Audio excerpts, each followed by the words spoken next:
The Chinese government has imprisoned about 1 million people without any pretense of trial in re-education camps in the country's far west. It is now clear that this is part of a huge campaign to silence and intimidate the local Uyghur population, a group to which I also belong, though I have lived in the United States for the past 29 years. The scale of this effort is extraordinary. Chinese security services are using sophisticated cameras, facial recognition technology, and DNA samples to keep track of the entire population. Americans and Europeans are only just beginning to wake up to the astonishing extent of China's new gulag. But for me, the story is all too personal. My 56-year-old sister, Gulshan Abbas, lives in Urumqi, the capital of Xinjiang Uighur Autonomous Region, or East Turkestan as we refer to it. Her two daughters live in the United States. They kept in touch with their mother using WeChat, calling every few days, but starting on September 11th, they couldn't get through. At first, they thought her phone was broken or that she was sick. Days passed by without news. Then they started to imagine the worst. Could she have been taken to the camps? As I spoke with relatives, I learned that my aunt Minor Ablis, a 64-year-old housewife in Atosh, about 900 miles away from Urumqi, had disappeared the same day. 6 days earlier, I had participated in a panel at the Hudson Institute, a Washington think tank, in which I had spoken about the situation in East Turkestan. Now, two of my closest relatives back home had vanished.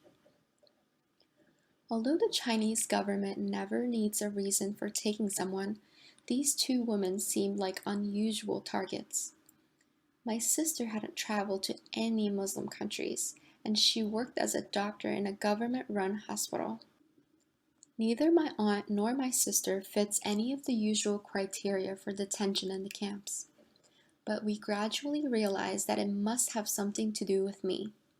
Guilt by association is what the communist state knows best. My sister and my aunt had likely become victims of reprisal by the government for my activism in the United States.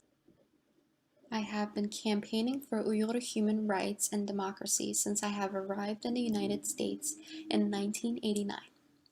I have been a proud citizen of this country since 1995.